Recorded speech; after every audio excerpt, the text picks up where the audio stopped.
She clinked her glass and smiled sweetly, then introduced me to the whole room as the leech maid who's been living off us. And everyone laughed. Except me. I stood there in that company ballroom, holding a plate of shrimp cocktail I hadn't even touched, wondering when my name stopped meaning anything to her. That night, she thought she'd humiliated me for good. But what she didn't know, I had a plan she'd never see coming. People think the elderly go deaf. What they don't realize is, we start listening differently. We hear what's said and what's not. We hear tones, glances, sighs behind doors that used to open for us. I'm 80 years old, and I know exactly how people look at someone like me when they think I've overstayed my welcome. My daughter-in-law Natalie never said it outright, not until that party. But her sighs, her stiff posture when I walked into the room, the way she spoke too loudly when guests were around as if reminding everyone who was paying the bills, it all said enough. My name is Ruth. I was born in Georgia, raised my son in a one-bedroom apartment in Ohio while working 2 jobs, and I survived the kind of loneliness only war widows know. I'm not fragile. But that night, that party, it cracked something in me. It started 3 weeks before the company holiday party. Natalie had invited me, almost by accident. You can come, I guess. We'll need someone to keep an eye on the coats anyway, she said, half laughing over dinner. My son Tom didn't say anything. Just kept eating his roast, eyes glued to his phone. I'd been living with them for nearly 3 years by then, after my second stroke. The doctors said I couldn't be alone anymore. I didn't argue. I was tired, and truth be told, I missed being around people. The house was big enough. At first, it worked. I helped with dinner, folded laundry, kept the garden alive. But slowly, I became extra. By the time the party rolled around, I already felt like furniture that creaked too much. Natalie's company threw its annual gala at the Four Seasons downtown. The kind with waiters in bow ties and too many forks on the table. I borrowed a navy dress from a friend at church, pressed it myself, and pinned a brooch over my heart, an old pearl my husband gave me the year our son was born. I thought I looked presentable. Regal, even. Maybe invisible, but still solid. The ballroom was loud with polished laughter. People in heels too high, men in jackets they only wore once a year. Natalie buzzed from group to group like a socialite bee, air-kissing and name-dropping like she belonged in a magazine. I stayed near the corner, beside the seafood buffet, clutching a cranberry spritzer in one hand and a paper napkin in the other. That's when she did it. Everyone, she said, raising her glass like she was royalty. This is Ruth. My husband's mother. She's sort of like our live-in leech maid. Keeps the house somewhat tidy. We keep her around for character. Laughter. Not polite chuckles. Real, sharp-edged laughter. The kind that cuts through silk and skin. Someone actually patted me on the back and said, "Nice to meet you, Ruthie. Do you do windows too?" I didn't say a word. I couldn't. My mouth went dry, and my legs turned cold. I looked at my son. He didn't look back. I stayed another 45 minutes, just long enough not to look weak. Then I asked the valet for a cab and rode home alone. When I got back to the house, I didn't cry. Not right away. I took off the brooch, hung the dress back up, and sat on the edge of the bed for nearly 2 hours, just listening to the tick of the hallway clock. Tick, tick, tick. By the time they stumbled through the door, giggling and reeking of champagne, I was already done crying. Natalie walked right past my room without even looking in. Tom, trailing behind, gave me a quick nod. Party was great, he muttered. She killed it in her speech. Yes, she did. I didn't sleep that night. Instead, I pulled out an old box from the back of my closet, one I hadn't opened in years. It held papers, ledgers, a thumb drive. Receipts. You see, Natalie had no idea that this maid used to own 3 commercial properties downtown. I'd sold 2 and kept one, a small boxy building in Midtown I rented out to a local art studio. And I'd kept the deed. The next morning, I made 2 calls, one to a lawyer, and one to my former tenant.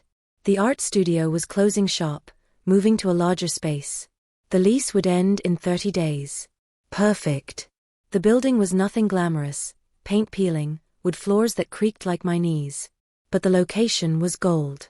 And the real kicker? Natalie's company was actively seeking a new headquarters. I'd overheard her gushing about a sleek modern space with old bones and easy zoning. Guess what my building was? I could have stopped there. But I didn't want to just rent it to them.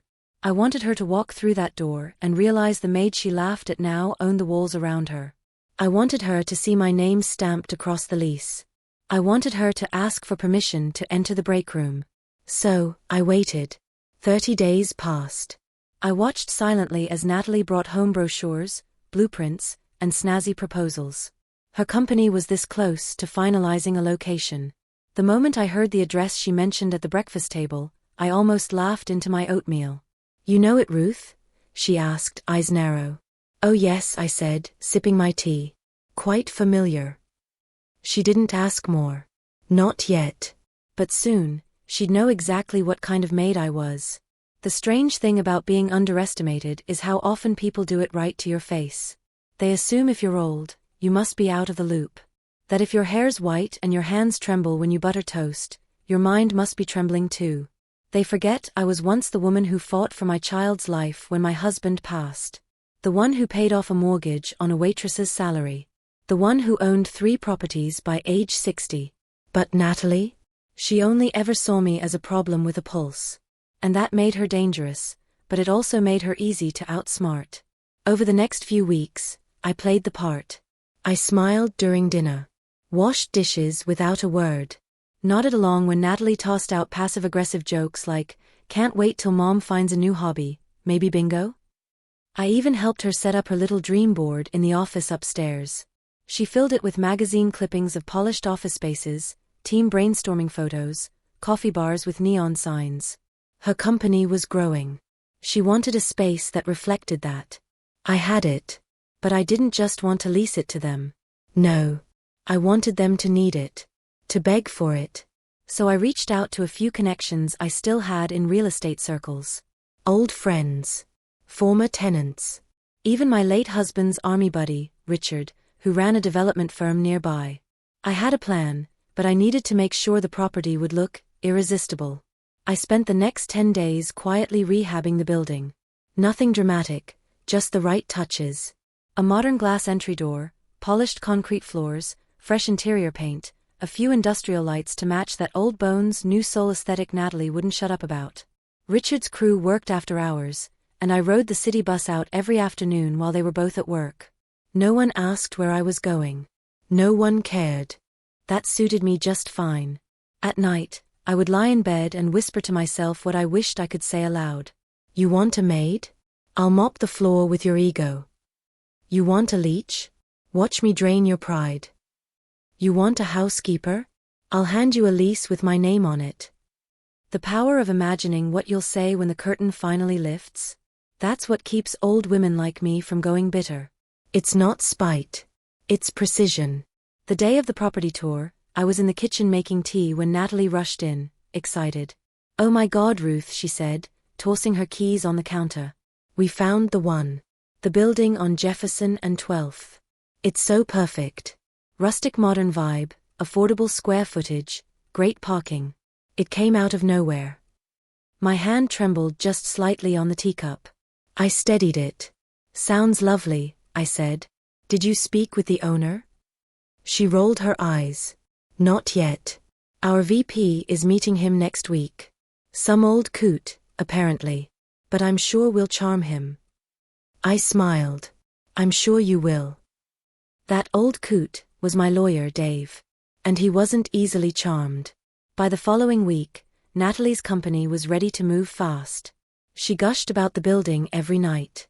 Meanwhile, I baked cookies, cleaned windows, played the role of housemaid like it was my Oscar-winning performance. And then came the lease meeting. They didn't know I'd be there, of course. I made sure Dave didn't tell them the owner's name until the last possible moment. When Natalie and her boss walked into that conference room and saw me sitting calmly at the end of the table in a pressed gray blazer and pearl earrings, her face drained of color. It was glorious. "Ruth?" She blinked. "Good morning," I said, without standing. "You're right on time." Her boss, a tall balding man with an expensive watch and not enough sleep, looked confused. "I'm sorry," he said. "Is this the building owner?" Dave cleared his throat. Ruth and Whitaker, sole owner of the Jefferson Building since 2002. Natalie's jaw tensed. Her hands were tight around her folder. We, didn't realize, she managed to say, that you were more than a maid? I offered, raising an eyebrow. Silence. Dave began discussing terms, but Natalie wasn't listening. She stared at me like I was a ghost. A threat. A stranger. I wasn't. I was just the version of me she never bothered to ask about. When the meeting ended, her boss shook my hand and said, "We'd be honored to rent from you, Mrs. Whitaker. Your property's incredible. You clearly know what you're doing." I nodded. I always have. Natalie didn't say a word until we reached the parking lot. Then, still gripping her keys like a lifeline, she hissed, "You planned this." I gave her a kind smile. "I did," I said. "Just like you planned that little party speech." Her cheeks flushed. "I was joking," she muttered. "It wasn't meant to be." "True." I interrupted. "Oh, but Natalie, you meant it. And that's why it hurt." She opened her mouth, but I raised a hand. "I'm not angry," I said softly. "I just believe everyone should know what it feels like to be dismissed. You gave me that lesson. Now I've returned the favor." I walked away before she could speak again. I didn't need her apology. I didn't want it. That night, I cooked dinner for myself and sat on the porch in silence. The sky was pink and full of the kind of peace only earned through restraint. And I thought, not of revenge but of power. The quiet kind. The kind that doesn't scream or shove or demand. The kind that simply shows up. I wasn't her maid. I was her mirror. And she didn't like what she saw. The day after the lease was signed, I noticed Natalie was quieter. Not apologetic, just quieter. The kind of silence that slinks around the house like fog. She didn't snap at me over dishes. She didn't ask me to move my things from the hallway bench. She didn't even mutter under her breath when I accidentally left the porch light on. But silence isn't peace. Silence is strategy. And I knew hers was brewing. My son Tom avoided the subject altogether. He had grown so good at disappearing into his phone, I could hardly remember what his voice sounded like when it wasn't agreeing with her. At some point, he'd stopped being my son and became her echo. It hurt, but I'd mourned that version of him long ago. Still, I wasn't looking for war. I was looking for dignity. For my space. For a quiet kind of justice. And I thought I'd found it, that maybe, after the reveal, things would settle. But Natalie wasn't one to lose quietly. 3 days after the lease signing, I overheard her on the phone with her sister. "She made me look like an idiot," she said, pacing the kitchen. "The whole team saw her sitting there like the queen of real estate while I looked so stupid." A pause. "Of course it's personal. She's been living in our house for free. Using our food, our water, our time. And now she's cashing rent checks off my job? It's sick." Another pause. "No, I don't think Tom sees it. He thinks it's cool. My mom's a boss," he said. "Like, great. Maybe she can buy her own damn groceries." I didn't breathe. Didn't move. Just stood on the stairs, listening. There it was. The truth. I wasn't family. I was a parasite in pearls. That night, I sat at my tiny desk in the guest room, my room, and took out my notebook. I opened to a fresh page. At the top, I wrote, Plan B. Because if Natalie thought she could make me feel small again, she was going to find out just how wide I could grow. The first item I wrote. Buy a house. A real one. Nearby. Beautiful. Visible. Hers. I wasn't rich, but I wasn't broke.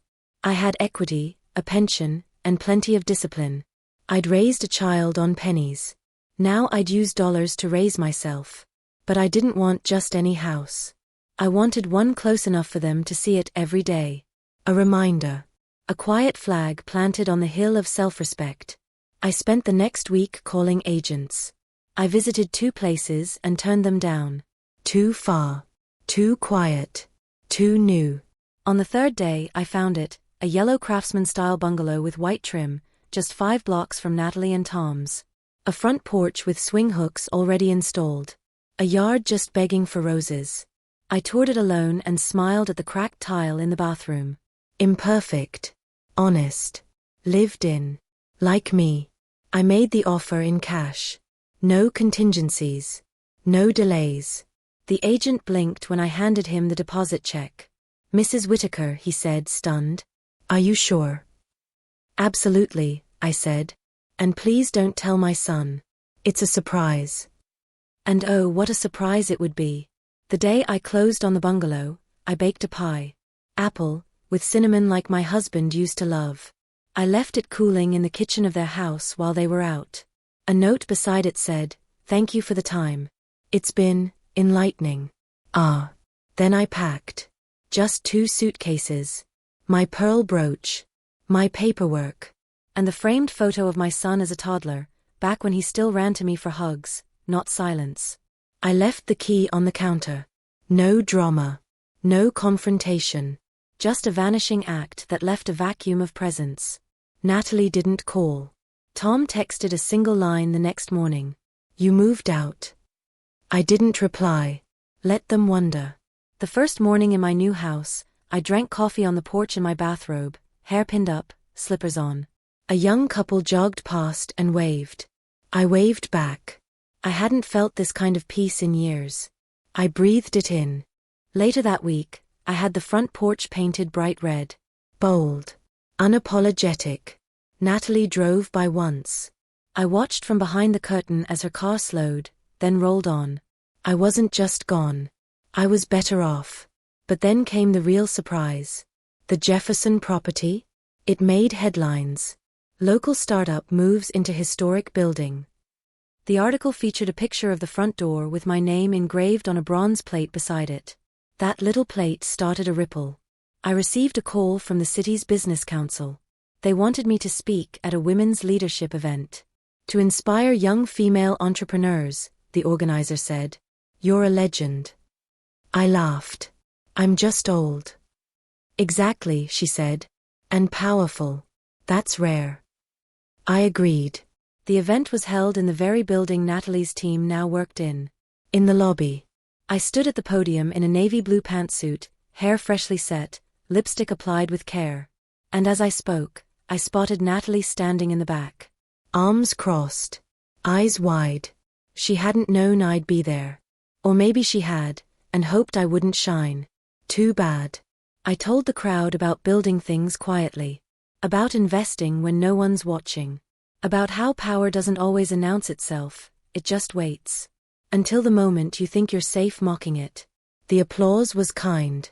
Honest. Loud. Natalie left before it ended. I didn't follow. I stayed for photos. For handshakes. For cake. This time, the party was mine. There's a strange kind of peace that comes from being seen, truly seen, after years of being invisible. It wasn't just the applause or the newspaper article or the women who came up to me after the speech at the leadership event, asking for advice like I was some oracle. It was the silence that followed. The deliberate, heavy silence in my son's voice when he called the next day. "Hey. Mom," he said. Just Mom. No warmth. No affection. Just a word he couldn't avoid. "I saw the article," he added, after a pause. "Did you now?" I said, stirring my tea. "Yeah," he said. "You looked sharp." There it was, his attempt at a compliment. But it sat awkwardly between us, like a splinter he wasn't sure how to remove. "I meant what I said in that speech," I replied gently. "Even quiet women have power." Another silence. Then he said, "You embarrassed Natalie." I set my cup down. "No," I said. "Natalie embarrassed herself. I just let the spotlight catch it." He didn't respond. And that told me everything. I had always hoped that one day, Tom would come back to me.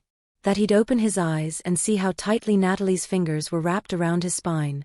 But now I realized, he didn't want to be freed. He liked the comfort of it. The structure. The obedience. And that meant I had to let him go. Not just physically, but emotionally. Because as long as I held out hope for the son I used to know, I would keep leaving a chair open at a table that was no longer mine. I took a breath and said, "I'm having a porch warming party next week. Neighbors, friends, people from the council. You're welcome to come. He hesitated. Yeah, we'll see. I knew they wouldn't come. And that was fine. The party was lovely. The lawn was trimmed. The porch painted. The lights strung across the railing sparkled like little stars. I wore a deep maroon dress and pearl earrings. I baked cinnamon bread and made iced tea the way my husband used to like it, strong and a little sweet. My neighbors brought flowers. A few women from the city brought a bouquet and a plaque that said, "Local Legend." We laughed, we clinked glasses, we danced to old jazz on a portable speaker. It was everything I'd never had under Natalie's roof. No one treated me like a maid.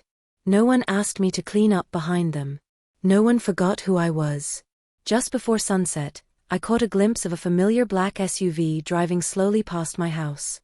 The windows were tinted, but I could recognize that curve of the fender anywhere. It didn't stop. Didn't even hesitate. Just passed like a ghost. A car-shaped regret. I didn't wave. I didn't flinch. I just turned back toward the porch, smiling as someone handed me a slice of cake.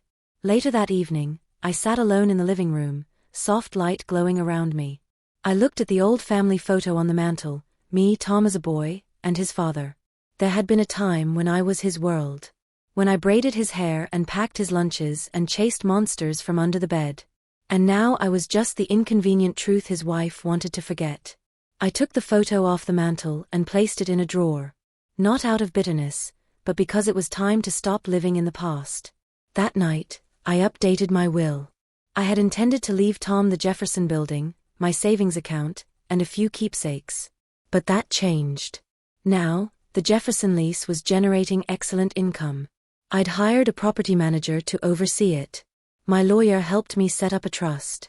And every dime would go to a cause I'd grown passionate about, supporting senior women who had been displaced, discarded, or devalued by their own families. I called it the Quiet Flame Fund.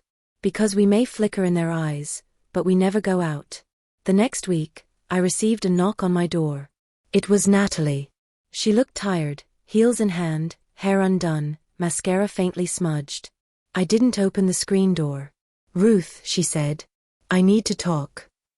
I raised my eyebrows. "About?" She hesitated. I've been thinking.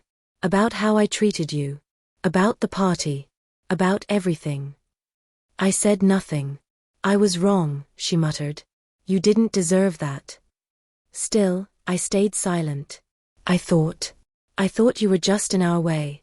Like we had to carry you. But I see now you were holding yourself up the whole time. And maybe us too."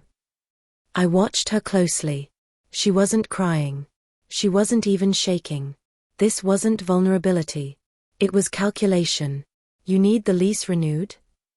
I asked flatly. She blinked. "What?" "You're here because the lease ends in 6 months, and the city just raised commercial property taxes. You need a new rate." She didn't answer. I gave a small, almost sympathetic smile. "I'm not angry," I said. "But I'm not a fool either."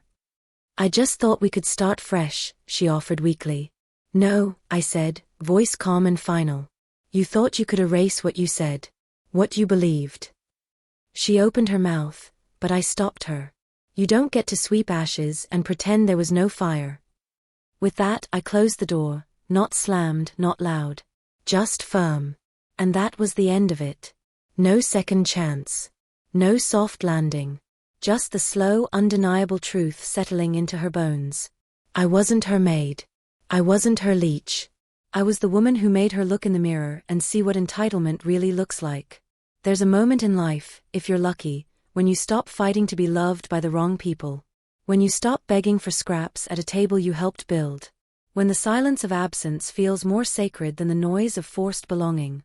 That's what peace felt like. It wasn't loud. It didn't arrive with fireworks or applause.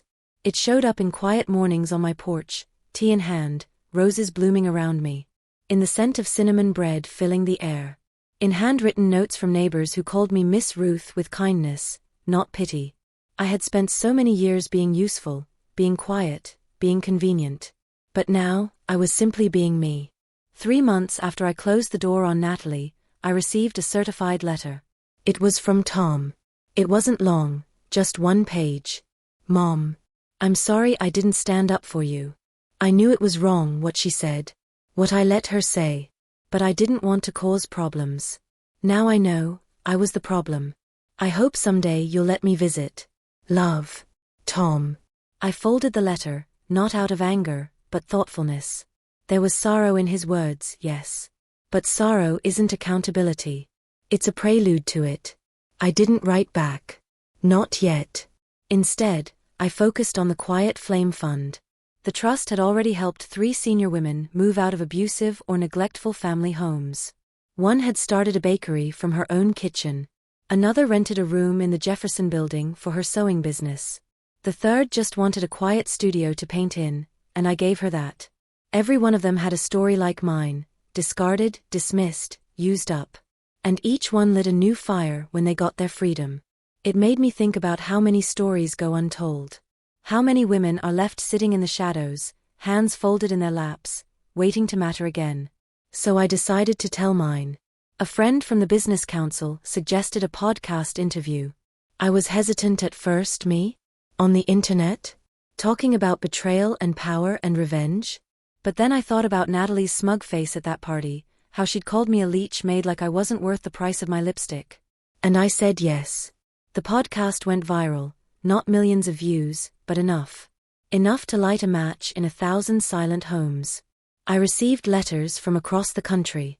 One stood out. Dear Miss Ruth. I played your podcast for my mom. She's 84 and lives with me. I didn't realize how much I was making her feel invisible. We talked for hours after. I changed. She smiled for the first time in months. Thank you. I cried when I read it. Not from sadness, but from release. That's when I knew, my revenge had become something more. It wasn't just about teaching Natalie a lesson. It was about making sure women like me never had to learn that lesson in silence again. Still, Tom stayed quiet. A full season passed. The Jefferson lease came up for renewal. Natalie's name wasn't on it anymore. She'd been let go, I heard, too many clashes with leadership. Too much arrogance. No teamwork. They said she wasn't aligned with the company's values. Poetic. I bumped into Tom one day outside the Jefferson Building. He looked thinner, older, like time had finally caught up to him. He saw me and hesitated. I could see a dozen emotions battling behind his eyes. He nodded. Hi, Mom. Hi, Tom, I said, my tone neutral but not cold. I've been thinking, he started. I raised a hand. You don't need to explain, I said. I understand. He blinked. You do. Yes. I understand that we all choose what kind of people we want to be. And you chose. He opened his mouth, but I cut him off gently. That doesn't mean I hate you. But it means I don't owe you access to me. His eyes welled. I miss you. I gave him a small, sad smile. Then maybe you'll start doing the work to find the part of yourself that misses me. And with that, I walked into the building that bore my name. My heels echoed on the marble floor, each step heavier than forgiveness, but lighter than bitterness. That was the last time I saw him. Not because I banished him, but because I stopped waiting. Some stories don't end with reunions. Some end with clarity. And clarity is a gift. Years passed. The Quiet Flame Fund grew. The city renamed a street after me, Whitaker Way. My photo hangs in the Jefferson lobby beside other local legends. And every once in a while, someone asks how I did it. How a woman in her 80s, discarded by her own family, became a landlord, a leader, and a legacy. I smile and say, I stopped asking for permission to be powerful. Because power isn't loud. It doesn't always shout. Sometimes it just waits. And when the time is right, it answers.